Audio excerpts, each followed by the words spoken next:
So hello everyone and welcome to our MyoConneX webinar today. It's great to have you all joining us for today's free webinar.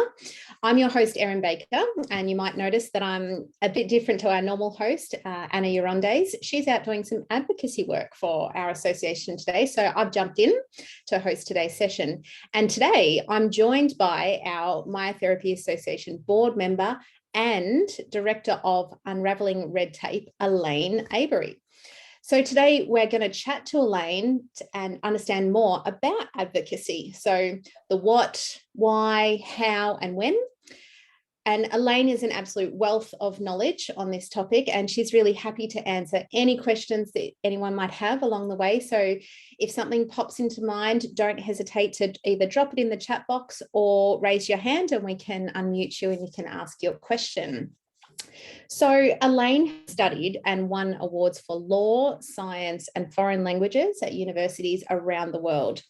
She spent over a decade in the Australian federal government designing law and creating solutions to challenging policy issues. And this included legislation for the now controversial refundable franking credits. I had to look up what a franking credit was. Elaine then jumped ship to the association sector, working with the Property Council of Australia, then as the General Manager for Strategic Policy for Private Healthcare Australia. And Elaine believes that government and its legislation should empower everyone to create a better community. In particular, smaller organisations and individuals should have access to the high quality government decision making as large organisations. So she created her business, Unravelling Red Tape, in 2018 to work with associations, industry and government to fulfil this dream, one law at a time. So please welcome to MyoConneX, Elaine Abery. Welcome, Elaine. So, Elaine, can you tell me, how would you explain to me and our audience advocacy? Because I suspect that lots of people might have some different views and understandings of what advocacy is, and some might even think that advocacy is really just lobbying and making a whole bunch of noise and bringing your placards. So how would you explain it? Well, it's really interesting because advocacy is it's part of the process of what we call public policy. Public policy is how government makes its decisions that impact everybody. So what we do, what we have to do, what we can't do. Things as simple as we have to stop at a red light. That's a piece of public policy. So in order to do that, government needs to understand not just the government perspective, but the perspective of everybody, of business, of individuals in the community. If we go back to the red traffic light example, of the police, of the ambulance, of the hospital workers. So they need to understand all of that to make really good decisions. So basically, how do they do that? Well, government goes out and tries to talk to the community, but in order to engage effectively with government, that's where advocacy comes in. So sometimes you can wait for government to go out and say, hey, we've got this idea, we want to hear your thoughts on it. But often a lot of it is going back to government before they make a bad decision or after they've made a bad decision, and hopefully trying to influence government to get their decisions right in the first place, because it's easier to help government get their decisions right in the first place than it is to go back after they've made the decision and say, hey, this sucks, or this has got the exact opposite of what you meant it to do, and try and get them to reverse it. Because there's all sorts of stuff like, they might have made big announcements in the media, so they can't go back really quickly and reverse it and admit that they got it wrong. There's egos, there's all sorts of things. So I guess it's the process really of engaging with government in a way that's meaningful to particularly to government, so that they can make the best possible decisions for the community as a whole, and in particular the community that we represent. Yeah, great. So it's really, it sounds like it's getting on the front foot and saying to government, this is what we need, here's some information you'll need so that you can make the decision. Amazing. So when we speak about policy making and influencing government policy, what has really changed in that area from pre-pandemic to now? if you look over time, since about the 1990s, there's been a real push from government to consult with the community and get things right first up, because it saves a lot of reverse workloads and things. What happened during the pandemic was really interesting, and Victoria was a particularly interesting example, because right up front, nobody knew what they were doing with the pandemic. So initially, actually, Victoria listened really, really well to the community. And when they made decisions, they would quickly reverse poor decisions and lead the rest of the country, and the rest of the country kind of followed. Now, talking about leading and following, that's always been the way that we work in public policy, is that states kind of, no one wants to be left behind. So once you've got a few states on board, others will follow. And it's always the hardest is to get those first couple on board. So we had that. But then what happened was, I think people got a bit overwhelmed. Initially, it's like everything. It's like when you first do something, it's really exciting and you've got lots of energy. But you've got to remember that the people in government who are making these decisions, who are doing it, they're also ordinary people too. So just like you and I got really tired, we weren't seeing our friends and family, we're a bit overwhelmed with COVID, we're all trying to buy toilet paper.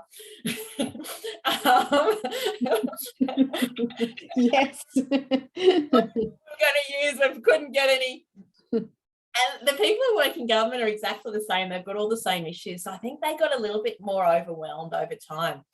And so whereas somewhere like New South Wales, they continued to be quite consultative. When we went back to them with issues and said, hey, this doesn't work, or hey, this is a better way of doing things, it happened in New South Wales. Victoria, we got a lot of, yep, we know it's a problem, but we don't know what to do with it.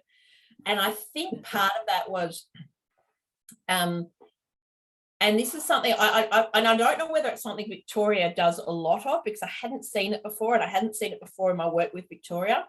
But you had different government departments with different responsibilities for the same thing. So there was no real accountability or transparency about who was making the decisions and who to talk to. And that made it really difficult. And that's one of the biggest issues that we had throughout the pandemic with Victoria in particular. Other governments, particularly New South Wales, it was fairly easy. We still knew who made the decisions, and they still actually admitted to making the decisions. So we went from being best practice in public policy making was consultation, to really great consultation early on, to, well, and particularly in Victoria, this is all too hard. We've just got to get the decisions out the door. And there's always going to be people who are going to lose. So let's just get the decisions and move on to the next thing. So that's really the way it happened. And I'm really hoping, particularly Victoria, will go back to having some clear lines of accountability and transparency, so we can talk to the decision makers. And so they're open to have some of those conversations, because it was really disappointing that we continually had the exact same conversation with Victorian government. And they said, yep. And we said, well, we had this conversation 2 months ago. Yep, we'll get it right next time. Every time it was, we'll get it right next time. And they never did, as you know well. So yeah, I think that's the main, and I'm really hoping, as I said, we'll get back to that more consultative, more open to listen to the community approach, because you do get better results. Because at the end of the day, the thing is that government's an expert on being government. They're not expert at running a business. They're not expert at treating patients. They're not expert at healthcare outcomes. They're not experts at building and construction. They're not experts at, anything else, and they can't be. So they really need that consultation with the community, so they can get stuff right, and so that it works best for the community right from the start. Yeah, wonderful. Yeah. And so then it sounds to me like if we think about that process of chatting with government and talking about how things would best work, that's how we basically influence change. And so when we talk about that idea of influencing change, many organisations are possibly put off by the expense that's associated with engaging someone to help with advocacy. So can you tell me, is it a costly exercise to engage in advocacy, and how do organisations budget for that? Well, the main thing that I do with my clients is people will give me a budget, and we'll work to that budget. What I do see some organisations doing is they do this process where they'll go, okay, I'm going to allocate a lot of money to advocacy for this year and get that done. But the thing with advocacy to remember is you're looking at an average time frame of 18 months to get any government decision changed. And if you're looking something like the GST, it's actually longer and harder because you have to get a whole lot of, you have to get all the governments on board. So you have to go and do the same thing with all of them. So if you do a big campaign and then forget about it and then do a big campaign, you're not going to get as far as you would if you just do sustained little bits. So part of it is about having that conversation early on about budget and also having a look at your cost benefit. So if you're looking at something that's costing your business, some government decision or some government requirement, and it's costing your business, say, $10,000 a year to comply with it, if we can reduce those costs of compliance or sometimes get rid of them altogether, it's about saying, well, at the moment I spend $10,000 a year, so maybe I can allocate X amount, which might be 2,000, might be 5,000 for a year or two to get that better or easier to comply with. So sometimes it's just that matter of having a look rather than seeing advocacy as a cost. Have a look. It is a business building tool, I guess, just like marketing or using your Facebook ads or whatever. It's a tool of saying, how can I free up my time so that I can run my business and do what I'm really, really good at, which is running my business and helping people, as opposed to doing this crap stuff that I really hate doing that doesn't seem to do anything or actually sometimes is counterproductive. So that's the way to think about it. And it's like everything, everything costs time, everything costs money, and it's a matter of allocating things to what's important to you. And to me, I was actually having this discussion with one of my friends the other day. The most limited asset I think we have in life is time. Absolutely. So, yeah. So it's all about what can I do to free up my time to do things that I enjoy more. Yeah, absolutely. And when you think about it that way, in that cost benefit trade-off, what can initially sound like a huge expense, you can really reframe and understand to be, actually, this is going to give me a lot of benefit. And as you say, chipping away at things and being consistent with the advocacy rather than these big overt plans can be a much better use of time and of money. So, as we've been chatting here, you've given us lots of examples, and a lot of these examples I know come from your work that you've done with MA. You've worked really closely with MA, particularly during COVID, to really open up that conversation with government to try and influence and change policy during that COVID time, as you sort of mentioned. So can you dive in a little bit more and give us a little bit more information about what that whole process and in almost that journey looked like? It was an interesting journey because myotherapy hadn't done a lot of advocacy before and wasn't really known to government. So the one of the first steps we had is, what is myotherapy? So we had to start explaining. So one of the first thing we developed was, I guess, a definition and explanation of what myotherapy is. And it's really important. We'll go back to what I said a bit earlier. Government doesn't know everything about everything. And so it's really important to see yourself as a partner to government. Sometimes people come and have conversations with me and they're like, oh, government just hates our industry, or government just hates this, or government's just got it in for us. But that's not actually true. Basically, government probably doesn't know you exist, and they certainly don't know what your unique issues are. And remember that just like you've got your priorities that you need to get through every day, government's got its priorities and stuff that it's focusing on. So part of it, the first part, is about education, but also alignment. So you want to educate government, what is myotherapy and how myotherapy fits in with the stuff that government's trying to do otherwise. Because otherwise it's like me just coming up and talking to you about accounting terms and you're like, well, I don't really care, my accountant does that. I have to fit it into you and your business and how you run your business so that it's relevant to you. So a lot of it's, you need to find the words to educate, but also to align and say, here's how what we're doing fits in with you. because it's really about a partnership. If you can work well with people and help to explain things to them, then you're much more likely to get results. And I think that's how we got those early results. So right up front, you'll remember around Australia, the first round of COVID lockdowns, myotherapy, remedial massage, a whole lot of stuff was not allowed. And so we went and had those conversations and said, look, here's what you're saying. So you're saying that you want to keep people out of hospitals. You're saying the GPs are overloaded. So we want to help you with that. How do we help you? Well, allow people to come to myotherapy. And here's the infection control training we've done. So we know that COVID infection is an issue for them. So we want to say, here's ways that we can address this concern that we know you have. So it's about just really having open conversations, but also giving them space to talk and ask questions. Because I've found a lot that if you kind of let them ask the questions and lead the conversation, you'll often get much better results because they're thinking for themselves. They're thinking, oh, I can see where that fits into this. So yeah, a lot of it's, and just not expecting them to get back to you. You're not going to be the top of their priority list. Like, it's about going back and reminding them just gently, hey, have you had time to do that? Or if you're having a conversation, going back and saying, hey, you know, can we set up another meeting for a couple of weeks, or can I reach out to you in a couple of weeks?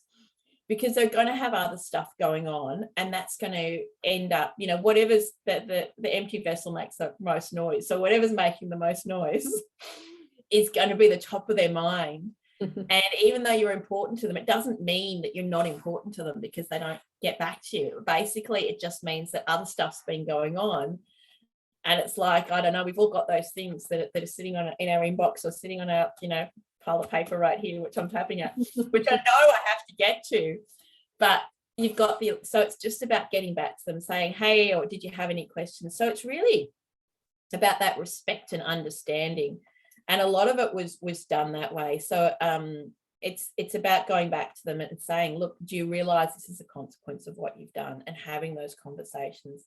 And as I said, Victoria was really, really hard because they'd say, yep, we realise that. Thank you for telling us, we'll get it right next time. It's too late to fix up the last one because we're not looking backwards. We don't have the time, we don't have the resources, we don't have the energy to look backwards. We're looking forward and we'll get it right next time. And of course, inevitably, they didn't, or they got it differently wrong. Differently wrong. But it's also about not being angry with them, because it's not generally the people you get to speak. Particularly the frustrating thing with Victoria was the people we got to spoke to were not the decision makers. Whereas in New South Wales, we got different results because the people that I spoke to were people who were making the decision, or who were an important part of the decision-making system. So it's, yeah, a big part of the Victorian thing was this kind of like, you had one department who was responsible for advising the Premier and on the decision. It seems like the Premier made the decisions, and you've got another department that was responsible for answering the queries of the public. And when you had different aspects of the COVID stuff going on, you had other departments involved as well. And so everyone could just say, well, either that's not us, even though you knew it was, or, oh, well, yeah, well, we're actually the people who have to answer all the questions, but we'll have to take it back to the decision makers. And so I said, well, who are the decision makers? Well, we don't really know. Anyway. Yeah, it sounds to me like, you know, this example of the advocacy that went on during COVID, it really helps to understand all the different aspects that are involved in advocacy. Are you speaking to the right people? Are you using the right language when you speak to those people? Are you telling them what you can do in such ways that they can understand, hey, I can see how that's going to help us? And I think it sounds like a big part of advocacy is not coming in too strong and too heavy-handed and shouting the house down, to try and make a change. It's very much, as you say, about that respect. And, you know, way back at the start of this conversation, I said that some of us might understand advocacy as that real lobbying and that real bring your placards and make a change. But as we've sort of just learned here, that anger and that frustration and that shouting doesn't serve us in advocacy. It really is very much a skill in mutual understanding. So having a foot in both areas, which is where I think you really shine, Elaine, is understanding what government wants, understanding what industry wants, and how can the two come together, which I think is what the Victorian government didn't do well. Never the two shall meet. Left hand shall never talk to right hand. Anyway, that's my little judgment.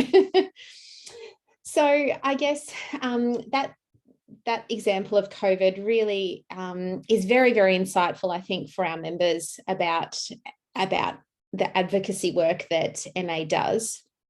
So that might lead me to kind of think about how can members of professions, and indeed our members, or if members of other professions, how can they get involved to support what their association might be working towards in areas of advocacy? So I'm going to start with a cautionary tale, and it's an example of another industry body I was working with. So what happened in this case was government wanted to change the law, and they were very, very consultative in this point, and they listened to industry. So they went out and spoke to people, but everybody gave them a different thing that they wanted from this one piece of decision, whatever, legislation, whatever you want to call it. And so it got to the point where actually the minister's office rang me and they said, look, Elaine, we need to put out law on this. We can't keep going, but everybody's giving us something different. And you know how it works. So I used to work in government. I used to write the decisions and write the stuff for government. And you know how it works. If we can't get something consistent from you guys, we're going to give you something that probably none of you are going to like, because we're going to try and find the middle ground between everyone. So what happened in that occasion was I actually went and spoke individually to all the stakeholders involved and essentially constructed a song sheet. So what I did was talk to everybody. I said, look, what are your top 5 things? And then brought everyone together in a meeting where we discussed those top 5 and how to allocate them first, second, third, and how to word it. And the end result was we ended up with one submission with everybody's signatures on it, and we got exactly what we wanted. But that's kind of the point of that story, is to say that if you go off and do your own advocacy that's separate from the industry, you might want the same thing, but you might end up using different words that confuses government, and you might end up getting something, or government goes, well, I'm hearing all this different stuff from myotherapy, and because it's not the exact same words, and because they're not mytherapists and they're not experts, they think that even though you think you're saying the same thing, they might think you're saying different things, and you end up with either them doing nothing or doing something that nobody wants. So it's really make sure that you're reaching out to the association. And for my therapy members, I must say that I was really, really impressed that so many of you did reach out to the association. And so we actually created the web pages for you to guide you on what to do, to give you some draft wording, to say, this is the kind of thing we want you to say, this is who we want you to contact. So that we could all be speaking from the same song sheet. So it's very consistent messaging. So government can't be in any doubt about what we need. They can't say, well, it's your fault because you kept telling us different stuff. So it was, and that's part of it. Make sure you're very consistent. Make sure you're talking to your industry association. And so you're singing from the same song sheet. It's just so important not to give out mixed messages. There was something else I was going to say, but now it slipped my mind. That's all right. That's all right. I think that's just such a really valuable piece of information. I think the power of voice in advocacy is huge. You know, more voices, wonderful thing, but those voices have to be singing that same song. They have to be saying the same words, speaking the same language. So I think that's really, really insightful. And you know, as an example, we saw that real coming together when Anna brought together the associations that represent myotherapists, and we were speaking the same language and all putting our association names to the same piece of work. So yeah, fabulous. I did remember what I was going to say, and it comes back to what you were saying earlier. And remember your threats, your placards, your demonstrations, I'm not going to vote for you if you do this. That's your last joker card. You can't play anything after that. So it's really about keeping that to right at the end, and then making a decision. Do we need this? Is this a die in the ditch issue? Or is our relationship with government going forward for the next 5 or 10 years more important? Because industries, there have been industries, and the mineral resources tax was one of those examples, where industries have basically chosen a die in the ditch issue, have chosen the placard, the embarrassment, humiliation route, and they might have won on that particular thing, but for years afterwards they were trying to re-establish relationships with government. So it's just really important to remember that even though you feel like right now this is the most important thing ever, you have to think in 10 years time, will this be something that's worthwhile, having made our relationships with government more difficult for? And sometimes they are, and sometimes that's fine. I've been involved in things where absolutely it was the end of it was for the industry. If it didn't happen that way, that would have been the end of the industry. And so you put everything you have into it, and you have some very angry conversations with ministers who come to you, go, why the hell did you do this? And that's okay, because you've made that decision. But it's really important when you're pulling your last joker card, before you pull it, to say, do we need to pull this joker card, or is our relationship for the next 5 or 10 years more important? Yeah, that's so interesting. It's so about the long game, isn't it, in advocacy, that yes, we're advocating on this particular issue at the moment, but do we need to look ahead? What else do we see want to change in the long term? Are we still going to require a really good working relationship with government? Yeah, in 5 years, in 10 years, and generally the answer is yes. Hey, absolutely. Yeah. I guess that's the thing. Like, sometimes people go, why aren't you doing everything you can on this? And it's like, well, because actually it might be counterproductive in some cases, because if you lose that relationship, you can lose a whole lot of stuff in the meantime, while you're back to building up your relationship again. Yeah, absolutely. I think that's really, really wise words, and I think that probably speaks to some of the emotions that members might have felt during those times that we were walking, that we, the association, were walking this very fine line of trying to be balanced in our advocacy work, whilst also not stepping on toes and angering people too much, but as you say, really making lots of noise where we can to facilitate that change. Well, that has been just incredibly insightful, Elaine. Thank you very much. Lots of really wonderful examples and lots of the very, very, I think, clear explanations. I've certainly come away with a much clearer idea of what is involved in advocacy and what we're actually trying to do with advocacy work. I'll open it up if anyone had any questions at the moment. I've got the chat box opened, or you're free to raise your hand and you can, I can unmute you to share your question or comment. Should I talk through another example while we're waiting for people to ask some questions? Yeah, fabulous. That'd be great.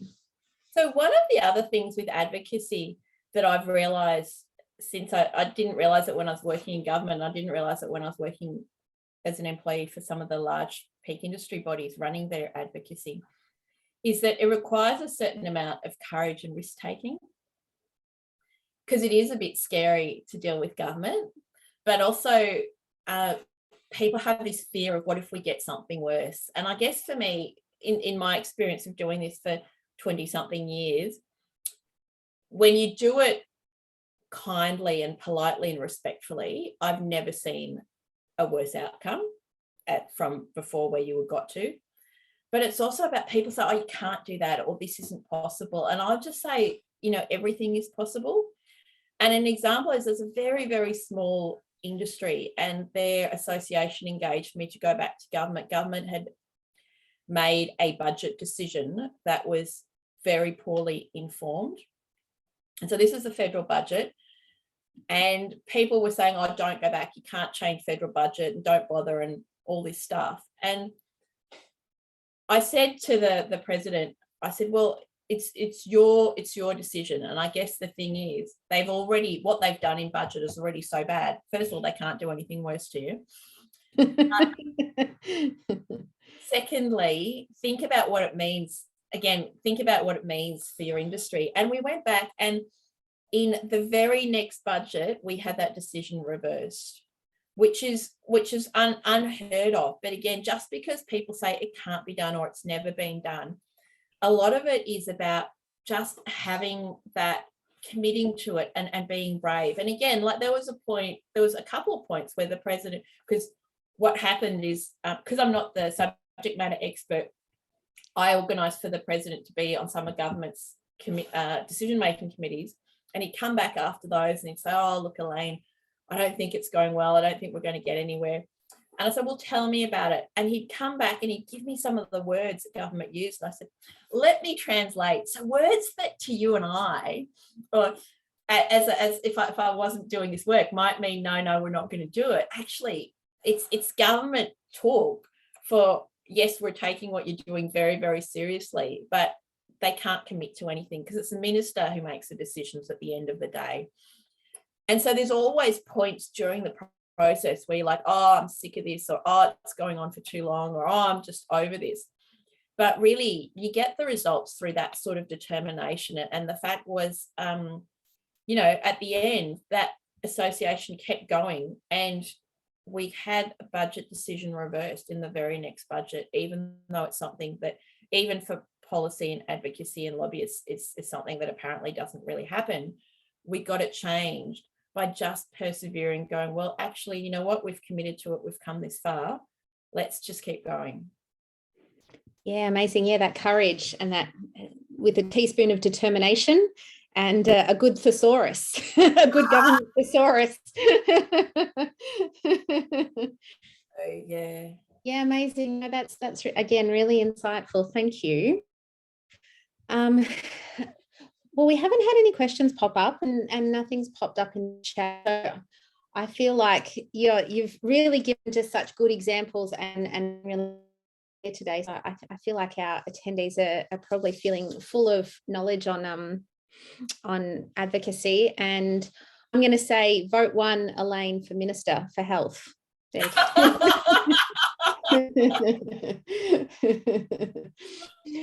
Yeah. All right. Well, look, thank you everyone for joining us today to chat about advocacy, and thank you especially to Elaine for sharing all of your wonderful knowledge and insights into all things advocacy. We always love sharing information about what your association, do for our members. So don't forget to visit our online PD platform for more amazing content and professional development opportunities. It's coming up annual time, that 30th of June. So just a little reminder to jump onto the members dashboard, check your PD points up to date and entered before you go ahead and renew your membership. And as a reminder as well, for any members who are wanting to include today's webinar as their PD activities, you do need to jump on and load the activity via your member dashboard. It's not automatically done, so do make sure you do that. And then finally, a couple of sort of bigger reminders for some upcoming events, where our conference registrations are now over the website.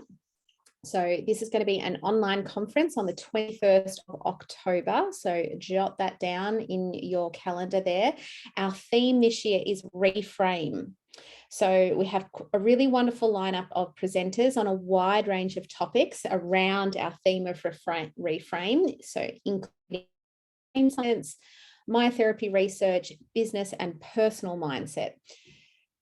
In addition to that, our registrations for our AGM are also open, and that will be held on Tuesday, the 4th of be online, but this is open to members only, and you'll be able to catch both Elaine and I, along with our other board members, at the AGM. And that's basically it for reminders. So thanks again, everyone, for joining us today. And we look forward to you joining us next time on Myotherapy Connects, where we're going to chat about MA member benefits. What do you get from your membership? So we look forward to seeing you then. Thanks so much, everyone. Thank you, Erin. Thank you, everyone. Thanks, Elaine.